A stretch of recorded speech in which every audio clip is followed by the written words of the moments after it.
राहत और इत्मीनान का सामान कर देगी। इसी बात को हज़रत मसीह मौऊद अलैहिस्सलाम ने अपने इस शेर में बयान फरमाया है कि कुदरत से अपनी ज़ात का देता है हक सबूत, इस बेनिशा की चेहरा नुमाई यही तो है। सामीन किराम, इलाही कुदरतें ज़ात बारी ताला के वजूद का कैसे कैसे सबूत देती हैं, यही मेरी आज की तकरीर का उन्वान है। सामीन किराम, फिर खुदा ताला की कुदरतों का नज़ारा आम अशिया से मुख्तलिफ हुआ करता है। खुदा अपनी कुदरत नुमाई अपनी यकता सिफात, अपने बेमिसाल मोजज़ात और अजीम शान करामात के साथ करता है। आइए ज़रा तारीख़ इंसानियत की वरक़ करते हैं और देखते हैं कि खुदा ने किस किस अंदाज में इंसान को अपनी कुदरत से अपनी ज़ात का सबूत दिया है। इसी तरह जब जब खुदा के अंबिया, खुदा के खुलफा दुनिया में ज़ाहिर होते हैं, तब तब खुदा की कुदरत खासा ज़हूर पकड़ती है। उस वक़्त जब दीन बेचारा और गरीब होता है, उस वक़्त जब दुनिया तौहीद को छोड़ चुकी होती है, उस वक़्त जब दुनिया की आंखें दौलत की चकाचौंध से खिला हो चुकी होती हैं, तो वो खुदा अपनी कुदरत के जलवे कभी तो अपनी सिफत रबूबियत से दिखाता है, तो कभी उसकी सिफत रहमानियत उस यगाना खुदा की निशानदही करती है, और कभी उसकी सिफत मलकियत बामे उरूज पर नज़ारे दिखाने लगती है। कभी खुदा का जलाली चेहरा नजर जाहिर होता है, तो कभी उसके जमाल पर खुदा के बंदे वारी वारी जाते हैं। कभी वो कहार बनकर दुनिया को अपना वजूद मनवाता है, और कभी उसके इनामों की बारान रहमत की कौसे कज़ा सईद दिलों को अपनी हुस्न से फरेफ्ता करती नजर आती है। सामीन किराम, नूह का ज़माना है। नूह अपनी कौम को तबशीर और इंतजार करता है। कौम साफ इनकार करती है, तो खुदा से खबर पाकर नूह उन्हें खुदा के साथ बेवफाई की सूरत में एक तबाहकुन तूफान से डराता है। खुदाए कदीर नूह को एक कश्ती तैयार करने का हुक्म देता है। कौम उसके साथ ठट्ठा करते हुए कहती है, तूफान और वो भी हमारे पहाड़ी इलाके में, नामुमकिन, और अगर आ भी गया तो ये तुम्हारी लकड़ी की मामूली कश्ती हमें तो क्या बचाएगी, खुद तुम्हें भी बचा नहीं पाएगी। नूह का अपना बेटा कहता है, ऐ बाप, तेरी तो अकल मारी गई।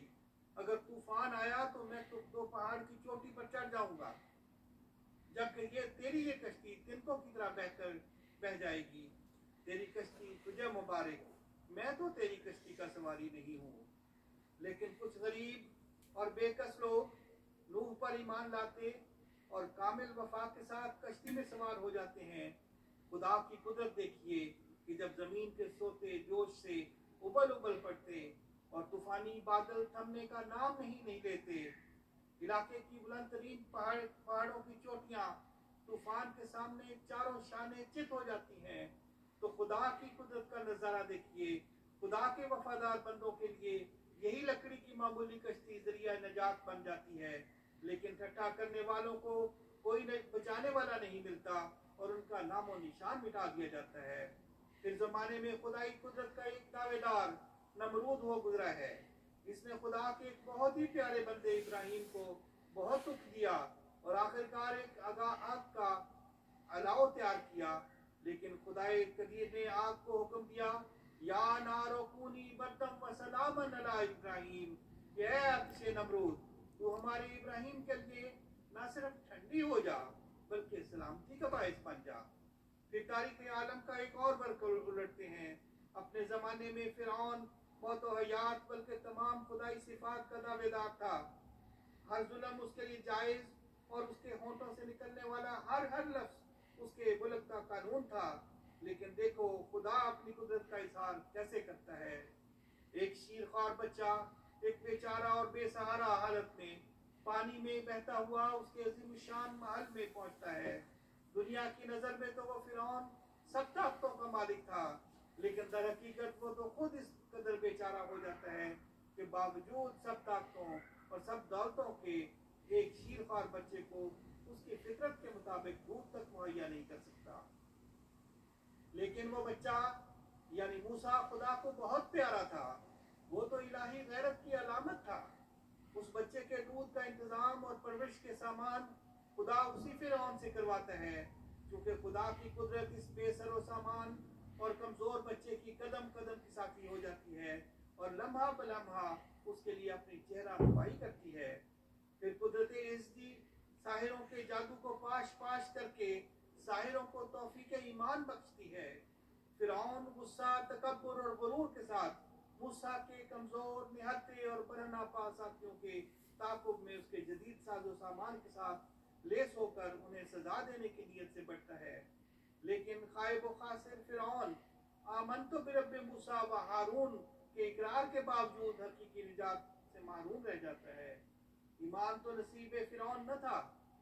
इसी के महल में जवान होने वाला बच्चा इस फिरौन की गरकाबी का सामान बन जाता है।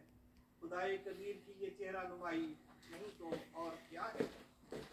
सामीन किराम, रसूलुल्लाह सल्लल्लाहु अलैहि वसल्लम के वक्त पैदाइश के करीब ताकत के नशा में चूर अब्राहा खुदाए कादिर और कदीर के घर पर हमला आवर होता है, तो खुदा हकीम, कमजोर और बेहकीकत परिंदों के साथ उसके और उसके लश्कर के टुकड़े उड़ा देता है। सामीन किराम, जब दुनिया की नजर में खुदा की मोहब्बत का दावा करने वाले गरीब, बेकस और बेसहारा होते हैं, जब खुदा के नबी सर से पांव तक लहू लुहान कर दिए जाते हैं, जब खुदा के प्यारों को मोहब्बत ला इलाहा इल्लल्लाह के जुर्म में तपती रेतों और पथरीली जमीनों पर घसीटा जाता है, जब दहकते कोयलों पर उन्हें कमर के बल लिटा दिया जाता है और उनके बदन की चर्बी पिघल पिघल कर अंगारों की प्यास बुझाने लगती है, जब उन्हें दो मुखालिफ सिमत में दौड़ने वाले ऊंटों के दरमियान बांध कर चीर दिया जाता है, उस वक्त खुदा अपनी कुदरत नुमाई करता है और ताकत के इन खुदाओं को मुंह के बल गिरा देता है। दुश्मन की कसरत तादाद, उनका माल दौलत और उनका साजो सामान उनके किसी काम नहीं आता और आखिरकार वो ला तसरीबा अलैकुम की तलवार से कट कट कर गिरने लगते हैं। आइए अब हयात मोहम्मद मुस्तफ़ा सल्लल्लाहु अलैहि वसल्लम यानी तारीख़ आलम के अहम तरीन बाब में इलाही कुदरत के चंद नाकाबिले तरतीब सबूतों पर कदरे तफसील से नजर डालते हैं। यहूदी ताजरों के उकसाने पर किसरा शाही ईरान ने यमन के गवर्नर को रसूलुल्लाह सल्लल्लाहु अलैहि वसल्लम को कैद करके पेश करने का हुक्म दिया। गवर्नर यमन के सिपाही रसूलुल्लाह सल्लल्लाहु अलैहि वसल्लम के पास पहुंचे और किसरा का हुक्म पहुंचाकर साथ चलने को कहा। रसूल करीम सल्लल्लाहु अलैहि वसल्लम ने फरमाया, हमारे जवाब का इंतजार करो। तीसरे रोज रसूल करीम सल्लल्लाहु अलैहि वसल्लम ने खुदा तआला से खबर पाकर फरमाया, अपने गवर्नर से जाकर कह दो, आज रात मेरे खुदा ने तुम्हारे खुदावंद को मार दिया है। कहने लगे, खुद पर और अपनी कौम पर रहम कीजिए और हमारे साथ चलिए। आपने फरमाया, जो जवाब दिया है जाकर गवर्नर को बता दो। बादशाह ने सुना तो कहा, या तो ये शख्स दीवाना है या वाकई खुदा का नबी है। चंद रोज इंतजार कर देखते हैं और झूठ खुल जाएगा, सच और झूठ खुल जाएगा। चंद रोज बाद एक जहाज लंगरदार अंदाज हुआ। एक सफीर यमन के गवर्नर के नाम शाही खत लाया। नए बादशाह की मोहर देखी तो गवर्नर के दरबारियों से कहा, अरबी नबी की बात ठीक मालूम होती है। ये शाही खत किसरा के बेटे की तरफ से था। लिखा था, मेरा बाप जालिम था, सफाक था, इसे हमने फलां रात को मार डाला। अरबी नबी की गिरफ्तारी का उसका फैसला भी जालिमाना था, इसलिए इसे मनसूख समझो। सामीन किराम, ये है शदीदुल कुवा, खुदा की कुदरत का अजीम शान नजारा। सामीन किराम, हयात नबवी का तो लम्हा लम्हा अपने खालिक की कुदरतों के नजारों से नूर नूर, लेकिन जाते बारी की कुदरत नुमाई के लिए तो सिर्फ जंग बदर के हालात ही काफी है। सिर्फ 313 निहत्ते मुसलमान, कुफार का 1000 का लश्कर, जिनके पास 700 ऊंट और 300 घोड़े थे। नेज़े, तलवारें और हथियार तो थे ही बेशुमार, जबकि मुसलमान तादाद में बहुत कम। असलहा क्या था? चंद लकड़ी की तलवारें, गिनती की चंद जिरहें, सिर्फ 2 घोड़े और 70 ऊंट। एक एक ऊंट पर 2-2, 3-3 आदमी बार बार सवार होते। न सामान था, न खाने पीने के असबाब की फरावानी। खुद नबी करीम सल्लल्लाहु अलैहि वसल्लम इस बेसरो सामानी को देखकर आप दीदा हो गए। और अल्लाह ताला के हजूर यूं दुआ की, ऐ बारी ताला, ये लोग बरहना पा हैं, इन्हें सवारी दे। ऐ अल्लाह, ये नंगे बदन हैं, इन्हें लिबास अता कर। ऐ अल्लाह, ये खाली पेट हैं, इन्हें सीर कर। खुदा की कुदरत नुमाई देखिए, वापसी पर हर एक के पास एक या दो सवारियां थी, यानी कपड़े भी पाए और सीर भी हुए। खालिक हकीकी की एक और कुदरत नुमाई देखिए। हजरत उमर रजी अल्लाह तआला अन्हु फरमाते हैं, और इस बात का जिक्र कल के खुतबा में हजूर ने भी फरमाया कि रसूलुल्लाह सल्लल्लाहु अलैहि वसल्लम हमें साथ लेकर मुशरिकीन की कत्ल गाहें दिखाने की गरज से मैदान बदर पहुंचे। हाथ से इशारा फरमाते और नाम बनाम बतलाते कि इंशाअल्लाह यहाँ सुबह यहाँ फलां कत्ल होगा और यहाँ फलां। हजरत उमर रजी अल्लाह तआला अन्हु फरमाते हैं, एक शख्स भी बाल बराबर भी रसूल करीम सल्लल्लाहु अलैहि वसल्लम के निशान ज़दा मकाम से इधर उधर ना गिरा। फिर जिस कुएं में मुशरिक सरदारों की लाशें फेंकी गई, उसके किनारे खड़े होकर रसूलुल्लाह सल्लल्लाहु अलैहि वसल्लम ने फरमाया, हमने तो अपने खुदा के वादों को सच्चा पा लिया। या उतबा, या शैबा, या अबा जहल, क्या तुमने भी अपने रब के वादों को सच्चा पाया? हजरत उमर ने अर्ज किया, या रसूलुल्लाह सल्लल्लाहु अलैहि वसल्लम, क्या ये बेजान लाशें आपकी बातें सुन रही हैं? आपने फरमाया, इस जात की कसम जिसके कब्जे में मेरी जान है, तुम मेरे कलाम को उनसे ज्यादा नहीं सुनते, लेकिन वो जवाब दे नहीं पा रहे।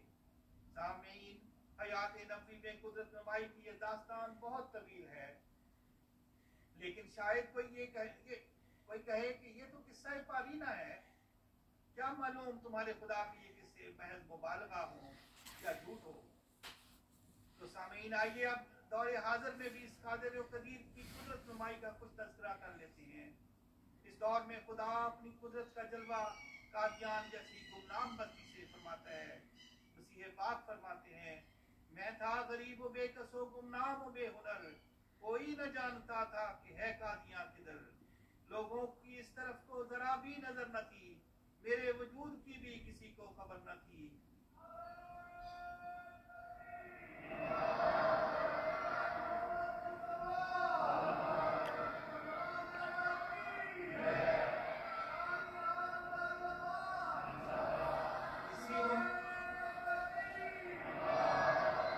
इसी गुमनाम बस्ती से खुदाए कादिर क़य्यूम की ये आवाज भी उठी, मैं तेरी तबलीग को जमीन के किनारों तक पहुंचाऊंगा। आगाज में ये आवाज एक खुदाई इज़्न से बोया गया छोटा सा बीज था, जो आज बढ़ते बढ़ते आलमगीर शजरा-ए तैयबा बनकर 213 मुल्कों पर साया बिगन हो चुका है। फिर खुदा ताला से खबर पाकर हजरत मसीह मऊद अलैहिस्सलाम ने यह भी फरमाया कि हर कौम इस चश्मा से पानी पिएगी।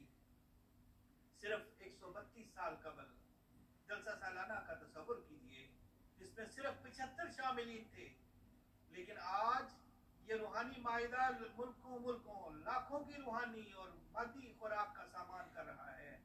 क्या आज हम सब शामिलीन जलसा खुदा ताला की इस कुदरत नुमाई के गवाह नहीं है? आज दुनिया की कौन सी कौम है जिसने इस चश्मा से पानी नहीं पिया? रसूलुल्लाह सल्लल्लाहु अलैहि वसल्लम की मानिंद उनके गुलाम मसीह ज़मान की जिंदगी का भी हर लम्हा कुदरत के जलवों से महरूम है। आइए ऐसे कुछ लम्हात को याद करके लुत्फ़अंदोज़ होते हैं। 1899 की बात है, हज़रत मसीह मऊद अलैहिस्सलाम लुधियाना तशरीफ ले गए। एक मौलवी ने बड़े जोश से तकरीर की, जो भी मिर्जा गुलाम अहमद को कत्ल करेगा सीधा जन्नत में जाएगा। एक देहाती रसूल जन्नत की गरज से कादियान पहुंचा। हुजूर को खिताब फरमाते देखा तो मौका के इंतजार में तकरीर सुनने लग गया। लफ्ज लफ्ज से इलाही कुदरतों के इजहार से दिल का दम धुलने लगा। जो कत्ल करने निकला था उसने बढ़कर मसीह पाक का हाथ थामा और शर्फ बैत पा गया। क्या ये खुदा की कुदरत का इजहार न था? एक और वाक़या पेश खिदमत है। हज़रत अक़दस मसीह मऊद अलैहिस्सलाम के खिलाफ करमदीन के तवील मुकदमा में आर्यों ने हिंदू मजिस्ट्रेट चंदूलाल को खूब भड़काया कि ये शख्स हमारा सख्त दुश्मन और हमारे लीडर लेखराम का कातिल है। यकलख्त उठ बैठे। हज़रत मसीह मऊद अलैहिस्सलाम अब कौम की नजरें आप पर हैं, ये आपके हाथ में शिकार है, इस शिकार को हाथ से जाने दिया तो कौम कभी माफ नहीं करेगी। मजिस्ट्रेट ने कहा कि जमानत मुस्तरद करके नाउजुबिल्लाह हुजूर को कैद करवा दूंगा। शिकार का लफ्ज सुना तो हज़रत मसीह मौऊद अलैहिस्सलाम लेटे हुए थे, जबलत उठ कर बैठ गए, आंखें चमक उठी और चेहरा सुर्ख हो गया। आपने फरमाया, मैं उसका शिकार हूँ, मैं शिकार नहीं हूँ, मैं शेर हूँ, और शेर भी खुदा का शेर। वो भला कैसे खुदा के शेर पर हाथ डाल सकता है? ऐसे करके तो देखे। अब उसका दिलो तवाना खुदा का सलूक सुनिए। मजिस्ट्रेट जिसने सोचा था कि खुदा के मसीह को कैद करवाएगा, वो पेशी मुलतवी हुई, गुरदासपुर से तबादला हुआ और नामालूम वजह से तनज़्ज़ुल भी हुआ। यूं जो कहता था कि खुदा का मसीह उसका शिकार है, खुद इन्नी मुहीनुन मन अरादा इहानता की तलवार का शिकार हो गया। जो खुदा का है उसे ललकारना अच्छा नहीं, हाथ शेरों पर न डाल, ए रुबाए ज़ारो नज़ार।